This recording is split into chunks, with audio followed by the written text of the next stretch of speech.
Hey guys, today we're going to talk about a story that the mainstream media doesn't want to touch, the brutal murder of a Ukrainian refugee in Charlotte, and what it says about crime and failed leadership in America. Let's roll the clip. Irina Zarutska boarded a train at 10 o'clock at night in Charlotte, but she never made it home. She left in a body bag with knife wounds to the neck. Viewer discretion, the surveillance footage is graphic. We have it, and we're going to cut out of it just a second before she gets stabbed. Irina was a Ukrainian refugee. She just finished her shift working at a pizza place. She was wearing her work uniform. She gets on the train, sits in front of a black male in a red hoodie.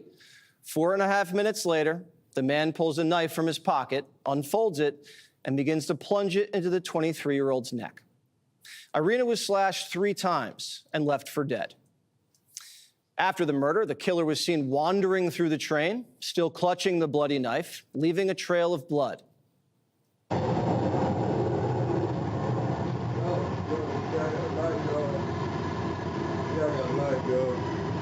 The killer then took off his bloody hoodie and walked off the train like nothing happened. Irina fled Ukraine in 2022 when Putin started bombing, but she died in North Carolina, riding public transportation. Here was the president just this morning. I just give my love and hope to the family of the young woman who was stabbed this morning or last night in Charlotte by a madman, a lunatic. Just got up and started. It's right on the tape. Not really watchable because it's so horrible, but just viciously stabbed. She's just sitting there. So they're evil people. We have to be able to handle that. If we don't handle that, we don't have a country. What kind of monster stabs a woman to death? His name's DeCarlos Brown, 35 years old. He's homeless, and he's been arrested 14 other times. Felony larceny, robbery with a dangerous weapon, assault, shoplifting, public threats. He was sentenced to 7 years for armed robbery. And when he was out on parole, he was arrested for beating up his own sister. But he was never sent back to prison. Earlier this year, he got in more trouble, this time for faking 911 calls. But the judge released him on no cash bail. He was placed on psychiatric monitoring since he'd been diagnosed as a schizophrenic, but obviously he wasn't monitored. This should be a national story, but it's not. A beautiful, innocent Ukrainian refugee was murdered in cold blood in an American city. And the mainstream media has been silent. We're accepting refugees like Irina because they'll be killed if they stay in Ukraine. This is legitimate case for asylum, unlike the scams at the southern border. Democrats told us people like Irina are special.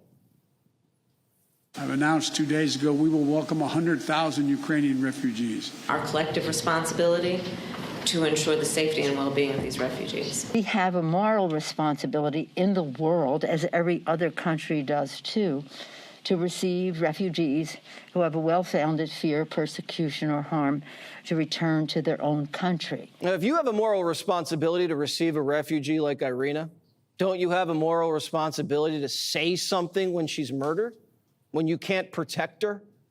Nancy hasn't said a thing. Outside of North Carolina, no Democrat has. Every politician in the country had something to say the last time surveillance cameras caught a death on a train. The Daniel Penny case was a national sensation. And usually when a blonde-haired, blue-eyed woman gets killed, the media goes wall to wall. Gabby Petito, Natalie Holloway, the Idaho sorority sisters. Why not this time? The Democrat mayor of Charlotte says we should show the killer compassion. Tragic incidents like these should force us to look at what we are doing across our community to address root causes. We will never arrest our way out of issues such as homelessness and mental health. Root causes is what you say to make yourself look deep, but really it's just a dodge, like Kamala the borders are. After the Charlotte City Council held a meeting on the murder, they ate cake. Mayor Lyles stopped the proceedings and threw a birthday party for a member of the city council. The governor, Josh Stein, waited until today to say Irina's name, 2 weeks after she got stabbed to death. But when he was Attorney General and George Floyd died, he started a task force. The Task Force for Racial Equity and Criminal Justice will consider and implement measures that can bring about meaningful change to the criminal justice system. You know what that task force did? It reimagined policing and created alternatives to arrests and, of course, eliminated cash bail for a whole host of crimes. You know what's insane here, guys? North Carolina's leaders had all the time in the world to create a George Floyd task force, to reimagine policing, to hire DI consultants. But when a 23-year-old refugee is murdered on their watch, they go silent. That tells you everything about where their priorities are, guys. They'd rather virtue signal than protect innocent lives. By the way, guys, if you're tired of politicians ignoring stories like this, do me a favor right now, guys. Hit that thumbs up like button right now, guys. It tells YouTube that this story matters, even if the media won't cover it. They even hired a DEI consultant to make sure black convicts don't serve too much time.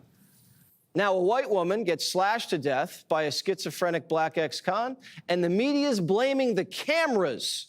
Quote, the video is easily shared or leaked and can instantly pollinate across social media, a visual counterpoint to statistics showing crime decreases. Ah, yeah, the video of a murder is making it harder for them to convince you crime's down. Brian Stelter says it's racist to share the video. It's being used, as you said, Brianna, as a political symbol, with MAGA media calling for more forceful punishments and more incarceration. I have to say, some of the replies to Musk, some of the comments around this story are baldly racist, stoking fear of African Americans because this man attacked a white woman. The open racism on sites like X today, it's eye-popping. So CNN is complaining that people are bringing up race. CNN brings up race in cooking segments. CNN not reporting the story is actually what's racist. This isn't just a one-off. In Philly over the weekend, a woman was just executed in broad daylight, just blocks from the Liberty Bell. A woman is gunned down and killed in Center City, Philadelphia. Police say it was just before 6 o'clock near 11th and Chestnut Streets. Investigators say the woman was rushed to the hospital where she died a short time later. Police say they do have a suspect in custody but are not yet releasing their identity. Police working to piece together what led to this fatal shooting. In Chicago this weekend, 18 shot, 6 killed. What does everything have in common? Black suspects, career criminals who keep catching breaks by the justice system. In Washington, D.C., the average homicide suspect has 11 prior arrests. People with that many priors are telling society, if you don't incarcerate me, it's only a matter of time before someone dies. But cities would rather run these ex-cons through rehab programs and get rich. Restorative justice, just another name for saying crime pays. Donald Trump's had enough. We're all people of religion, but there are evil people, and we have to confront that. When you have horrible killings, you have to take horrible actions. Now, if we don't confront evil, evil spreads. Just look at history. America needs a true war on crime. Exactly right. What he just said right there, guys. We need a war on crime because right now, evil is spreading like wildfire in our cities. And the truth is, Democrats don't want to stop it. They want to explain it away. They want to say root causes instead of looking up violent criminals. Guys, if you want to hear the truth about what's really going on in America, make sure you're subscribed to this channel, guys, because here we're not afraid to call it out, and we're building a community of people that want to see the truth brought back here in America. Bring back 3-strike laws, mandatory minimums. You got to take the discretion out of the hands of these lunatic judges and DAs. But the media would rather wage a war on Trump than a war on crime. That's fake news. When you say that, darling, that's fake news. Well, why would you the Department of Defense? Listen, be quiet. Listen. You don't listen. You never listen. That's why you're second rate. We're not going to war. We're going to clean up our cities.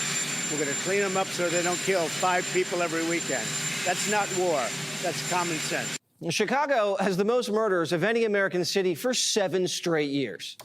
The politicians don't want the guard, but the people do. I'm from Chicago originally, and I do support that. Chicago is a war zone. I really am in favor of what he's doing in D.C. with it. How can you be more BLM than saving their lives? But you know that crime is down already. Yeah, but you also know that it's high. I mean, carjacking, even the mayor said carjacking went down. Yeah. 86%. Come on. New York wants it too. Do you think we need the National Guard on the streets here? What? National Guard on the streets to help with crime. Maybe more. You think National Guard or just more police? More police. What about armed military? I think it's good. If we are going to be safe, Then you're all for it. yes. There are neighborhoods in Chicago more dangerous than Iraq. We shouldn't see women executed in Center City, Philadelphia, and Charlotte should be safer than Ukraine. And we should all agree, riding a train shouldn't be a death sentence. Guys, this story should shake every American to their core. Irina fled Ukraine because it was unsafe. Bombs falling, war raging. She came here for refuge. And what did she find? She found a city run by politicians that were more concerned with birthday cakes and buzzwords than with crime and justice. What do you think about that? She escaped Putin only to be murdered on a train in Charlotte, North Carolina. And it wasn't some random tragedy. It was preventable. Her killer had 14 prior arrests. 14! Armed robbery, assaults, threats, even beating his own sister. He should have been behind bars a long time ago. But instead, a broken justice system, fueled by soft-on-crime judges and Democrat policies, set him free over and over and over again. And now an innocent woman, a young woman, guys, is dead. The media silence is deafening. They turned Daniel Penny into a household name. They covered Gabby Petito wall to wall. But here, nothing. Why? Because this case doesn't fit their narrative. Because it doesn't advance their agenda. And because acknowledging it would mean admitting the liberal policies are killing people. Guys, this is what happens when you put criminals above citizens. When you care more about root causes than real consequences. When you eliminate cash bail, cut police budgets, and lecture us about compassion, all while innocent Americans are bleeding in the streets. And let's not miss the bigger picture here. This isn't just Charlotte. It's Philadelphia. It's Chicago. It's Washington, D.C. Repeat offenders with rap sheets longer than a CVS receipt. Walking free until someone else dies. And the politicians don't care. Because they don't have to ride the trains that you and I ride.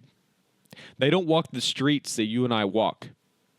They live behind gates protected by private security while they tell us to just deal with it. But Americans are fed up. We know that if we don't confront evil, it will spread. History has shown us that. President Trump is right. It's time for real war on crime. Mandatory minimums. 3 strike laws. Take the discretion away from activist judges. Put violent criminals behind bars and keep them there. Guys, it's not war. It's not war. It's what Donald Trump said. It's common sense. America should be safer than Ukraine. Riding a train shouldn't be a death sentence. But until we demand law and order again, until we hold our leaders accountable, stories like Irina's will keep happening. And the media will keep ignoring them. Guys, if you believe that this story deserves to be told, do me a favor. Like this video. Leave a comment down below with your thoughts. Make sure you're subscribed for more truth that the mainstream media refuses to cover. Together, guys, we can shine a light on what they want to keep in the dark.